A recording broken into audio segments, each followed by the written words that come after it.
Hello,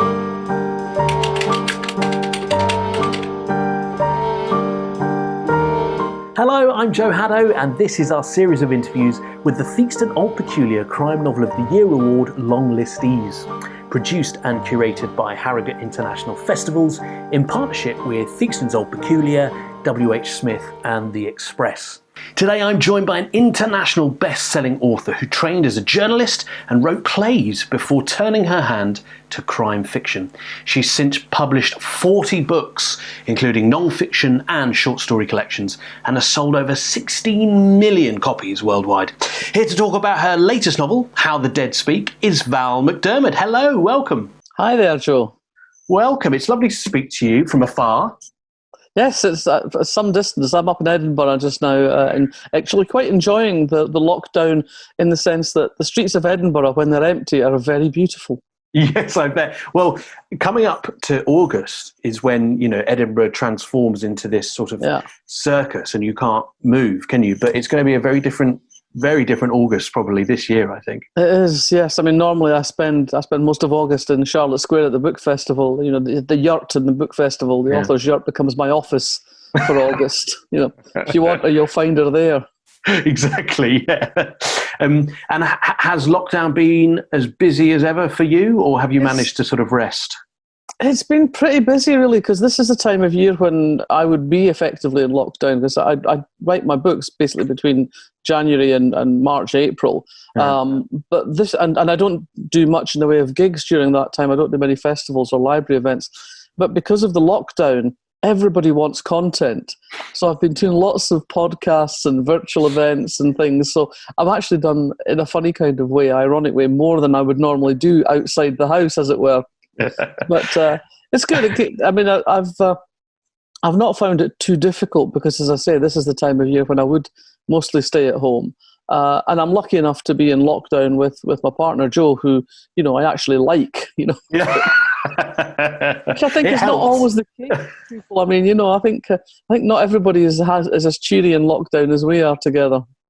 Well, that's good to hear. Yeah, I feel sorry for those people who sort of accidentally got locked down in somewhere they maybe shouldn't have been or didn't want to be. Yeah.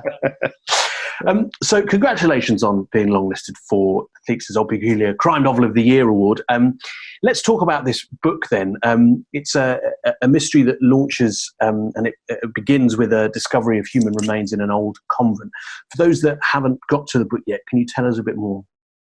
Well, as you say, it begins with a former convent which is being redeveloped into luxury apartments. And when the bulldozers move in, they discover a lot of bones in the grounds, some quite distant past, but not hugely distant past, and some more recent. And as the excavation goes on, they discover a second cache of bodies, which are very definitely not belonging to the convent, because the convent was a home for young girls, and these are the bodies of young men. And so it becomes a question mark of how did the original bodies meet their fate, and is somebody to be held responsible? And who do these other bodies belong to? And it becomes a case that Carol Jordan and Tony Hill are immediately sucked into, but not in the usual way, since they're not in their usual situations. I don't want to say too much. No, you can't say too much. Say too much, but also at the heart of the book are the relationships within the major incident team, and Paula plays a really crucial role as a bridge, really, between Tony and Carol for much of the book.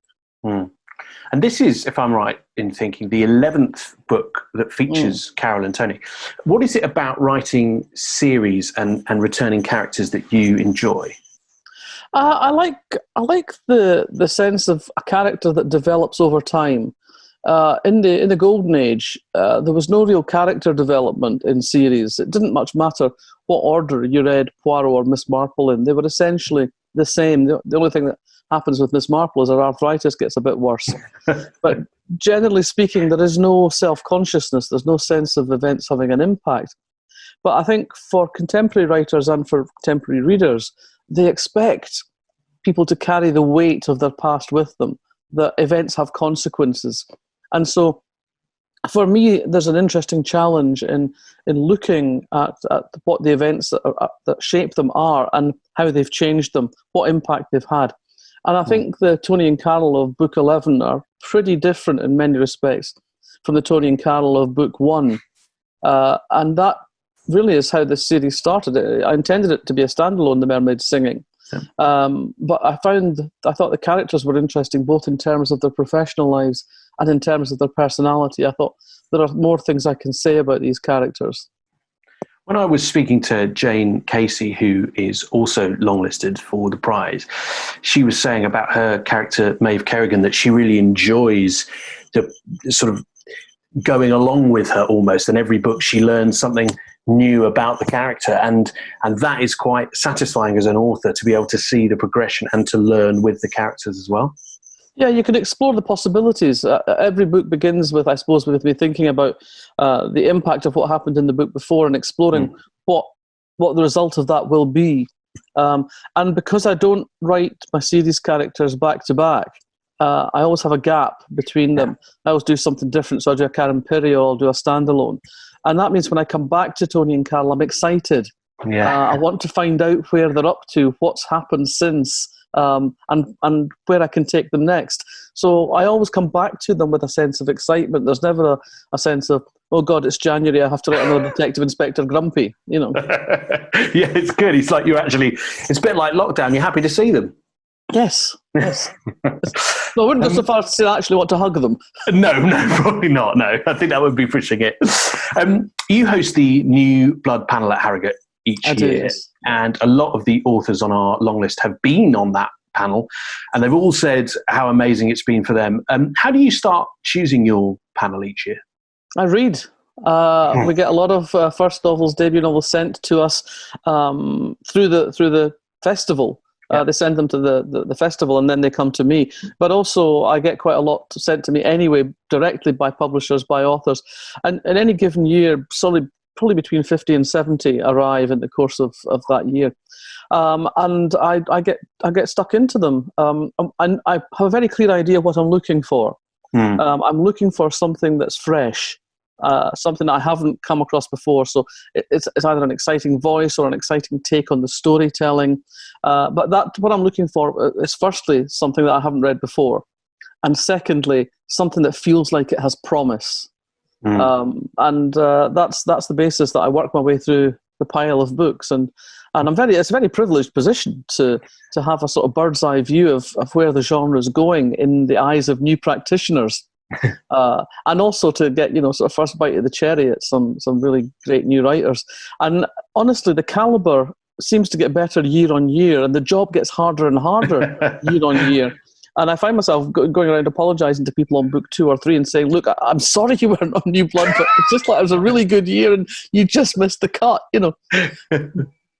But it's so funny because when I've been talking to these people who've been on the panel before, they say, they've often gone and watched the panel as just an audience member, as someone who's been at Harrogate who's, hoping to get their book published. And then the next year they find themselves up there with you and they're like, oh, I can't believe it. But I think I was talking to Ian Kim Braithwaite, who wrote My Sister the Serial Killer. Yeah.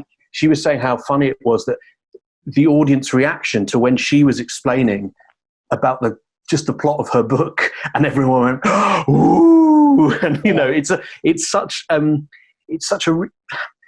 such a great atmosphere in that room, isn't there, from the people who come and watch it. Although we're going to do a virtual event this year, but it won't be the same because there won't be that audience reaction. But the people who come to Harrogate and the people who follow the Theakston's Festival, they're fans, they're aficionados. They've read all my books. They've read all Mark Billingham's books and Chris Brookmeyer's books. They want fresh meat. Yeah. And so the 750 people that crowd into that ballroom to listen to the New Blood panel are desperate. They're eager to find the next thing, the next writer who's going to carry them through the years. And they certainly do, because you've picked some fantastic people over the years. And this list of 18 books is another, astonishing list of titles and authors. I imagine you've read quite a few of them, being such a voracious reader and knowing almost everyone, I imagine, on that list. Do you have any that have sort of stood out for you this year? Well, I have to say, you mentioned Oyinkan Braithwaite, and I think it's a tribute to Oyinkan's work. She's on this long list with a debut novel. Last year she was on New Blood. This year she's on the long list, and that's happened to a few writers. It happened to Will Dean as well. On the New Blood, a year or two later on the long list. But it's not. It's not a tribute to my talent spotting. It's a tribute to the quality of what's coming through. Oyinkan's book's great. I mean, it's really different. You won't read anything quite like it this year. And the rest of the list I think it's a tremendous list. I mean, when it came out, I tweeted it saying, here is your lockdown reading. Because every single book on that list deserves to be read. Obviously I have to support my fellow Scots, sort of Brookmeyer and Denise Mina and Abir Mukherjee, and because we write really good books. But other nationalities are available. But there's certainly a sort of Scottish takeover on this list. It's great. Yeah. Yeah, and I think what characterises the current crop of Scottish crime fiction is a really powerful engagement with contemporary life. Even when we're writing historical fiction, we're still writing it in a way that engages with contemporary life. Very much so. And you yourself, you're a sort of self-confessed news junkie as well. So do you take on a lot of what's happening to put into your novels, do you think? I don't think about it in those conscious terms, but I think by osmosis, the stuff that I'm taking in, the stuff that I care about, the stuff that I rant at the radio or the TV about is the stuff that finds its way thematically sometimes, and sometimes just for the odd little aside into the books. Because all writers write about what concerns them. And it's just that if you're not interested in politics or whatever, politics won't find its way into your books. But if you are interested in society and politics, they will find your way into your books because they're part of your mindset. Yeah. And another big love and interest for me and many others and many other crime writers is music, of course. And along with many other things like Harrogate and book festivals, the live music scene has had to sort of shut down. Yeah. And I was just wondering, that probably had an effect on you, didn't it, and the fun-loving crime writers, because no doubt you had some gigs booked for this summer. Yeah, we had a whole slate of gigs booked right from the late spring right through the summer, and it's heartbreaking. We were actually offered a day's programming at Edinburgh Book Festival this year. I don't think they'll do that again. I think we missed out on that one. I was talking to Luca the other day. I was doing his podcast with him and Steve Kavanagh, and we were talking about how much we missed it, how much we missed the making the music. Yeah. But also just that camaraderie of when the six of us get together, that we've really built a sort of strong friendship. There's a real sense of our gang, we've sort of got each other's backs. And that's I think, a really important thing for writers, because so much of our lives are very solitary. And I think particularly making music, it's good for you physically and spiritually and psychologically. We come off the stage and we're all absolutely high. It's just a great feeling, and you stay feeling good for days afterwards. That's a real buzz, and you feel physically good. Knackered, but physically good. I mean, as a very, very lucky person like yourself who's had the chance to play Glastonbury, there is, and various other gigs as well, like you, there is no other feeling like it, is there, than playing live music to an audience in a sort of surrounding like that. But I'll tell you, the very first gig we did at the Edinburgh Book Festival 4 years ago, and we opened the show, I sing solo the Twa Corbies a cappella, traditional Scottish murder ballad. And just before we were about to go on stage, we were in the yurt, at the author's yurt. And a friend of mine, I saw a friend of mine across the yurt, and I just wanted to go and say hello to him. And he was speaking to a woman who had her back to me. I didn't know who it was. And I went over to say hi. And he said, "Oh, Val, have you met Maddie Pryor?" And I'm like, I'm about to go on stage and sing a traditional song a cappella, and Maddie Pryor's in the house. Oh, God, help me. I was terrified. But she did say to me, the next time I bumped into her, she did say to me, that you were all terrific, and she said your opening was fantastic. Oh, see? A really It was nice worth thing it. to hear, but for that moment, my heart just turned to ice. Yeah. Sometimes it's better not to know who's in the audience, Yeah, isn't it? exactly. Yeah.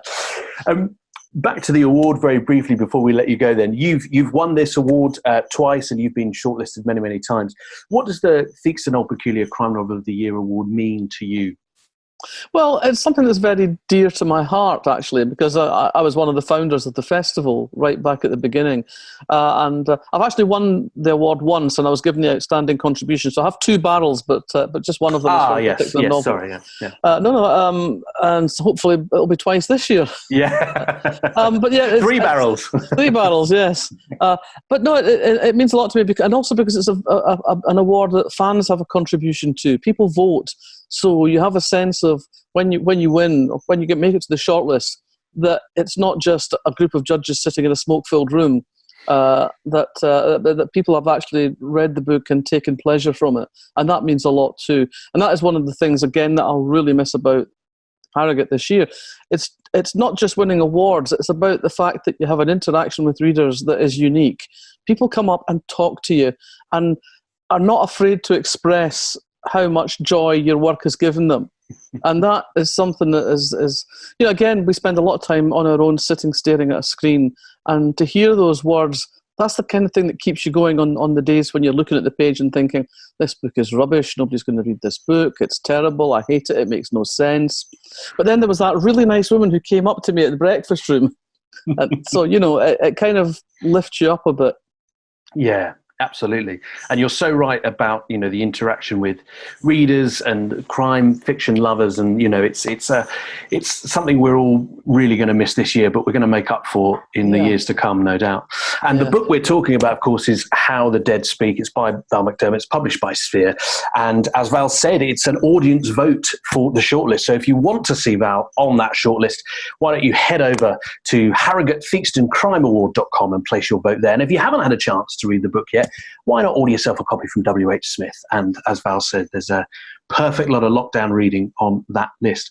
So it's a shame we can't be stood outside the Old Swan with a glass in hand, Val, but it's been lovely to speak to you.